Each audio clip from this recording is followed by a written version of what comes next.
Hey guys, what is up? Welcome back to another video. Today we're doing something a little bit different. We're going to be giving you my quick thoughts on the brand new Game of Thrones prequel show, House of the Dragon. Before we begin, I just want to let you guys know this is opinion-based piece. This is how I felt about at least the first episode of the show. You guys might feel different than I do, which is totally fine. So if you guys want to talk about it and discuss it in the comment box below, I would love to talk to you guys about it. We can give our opinions on it, discuss different things. That would be awesome. So just leave your comments in the comments box below. Make sure to keep it healthy, and we'll go from there. So without further ado, let's get into my thoughts on the brand new Game of Thrones prequel show, House of the Dragon.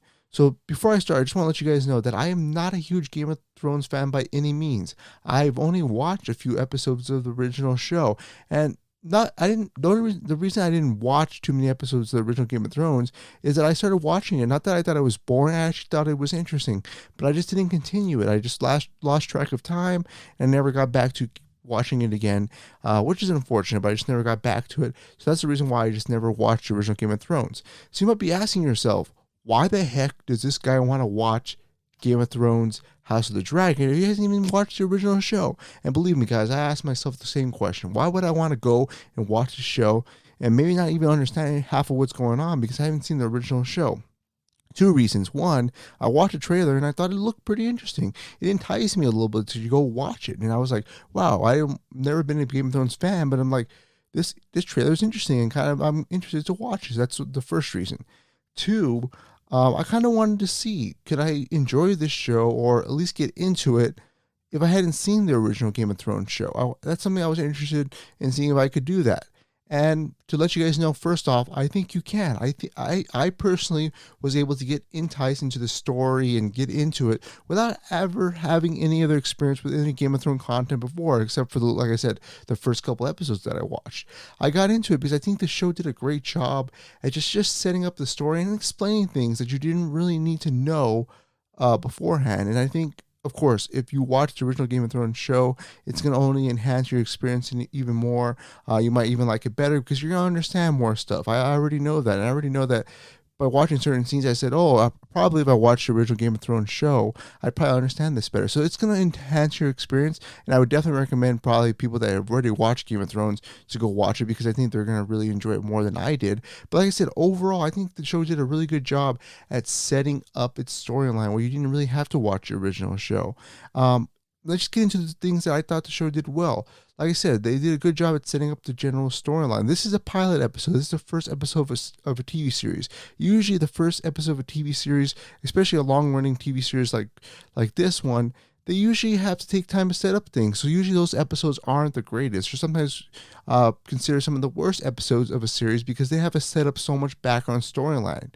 But I do think this was a very, very excellent way of introducing the show because it introduced you all the characters. You see all the character dynamics. You see where this show's heading. It's leaving little hints and stuff to keep you going, and then you see where this show is heading. I think it did it really well compared to other shows that I've seen where they kind of just take a long time to explain what's going on. It drags the story on, and you're not really interested. It doesn't really get you enticed to keep going. But this really kept me enticed. In fact, I was watching it. I'm like, wow, I wish this is longer because when I first went into it, I said, whoa, an hour and 30 minutes. How am I going to stay entertained for that long stretch of period? And then, as the show started going on, I started saying, wow, I wish this was longer because it just feels interesting. I'm invested in this. I want to keep more. I want to see more. And I just thought that it did it really well. Also, the length was awesome. You see these Disney Plus shows now, such as She-Hulk or, Falcon and the Winter Soldier. The episodes are short. They're 35 minutes. How can you get anything done in that time period? HBO allowed Game of Thrones, or at least House of the Dragon, to extend their series, their episodes length, and it just gets you invested in the story. You get to be with these characters for a long period of time. And I just think that was the best part of this episode, and I think everything was well acted. The writing, of course, you don't expect nothing less from HBO shows. HBO shows always have great writing, and this is no different than any other shows that HBO produces. It has fantastic writing. The acting is great. The directing is great. Some of the CGI, I would say, on the dragons doesn't look fantastic, but I will give it a pass in that situation because it is a TV show.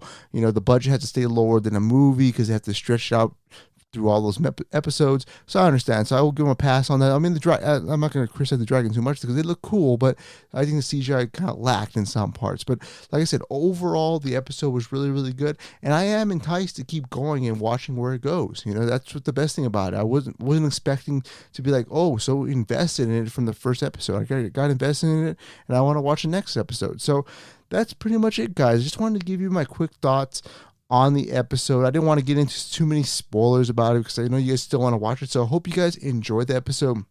Like I said, please, once you guys watch it, go in the discussion box below and we can talk about it. Of course, if you are not wanting too many spoilers, maybe stay out of the comment box because you don't want to see the spoilers. I don't want to spoil anything for you. So like I said, hope you guys enjoyed the episode. I'm not going to be doing episode by episode reviews of this specific show because it's something that I'm not to say I'm not invested in, but it's something that I'm not really invested to talk about. Let's just say that. So I will probably not do that episode by episode. The one show that I will do episode by episode probably is Lord of the Rings, because that's Lord of the Rings is one of my favorite movie franchises ever. So I'm really invested to talk about that. So if you guys want to see more things of this vein, such as Lord of the Rings, and maybe just reviews of sparing episodes here and there of Game of Thrones, please leave a like and subscribe to the channel. And I will see you guys in the next video.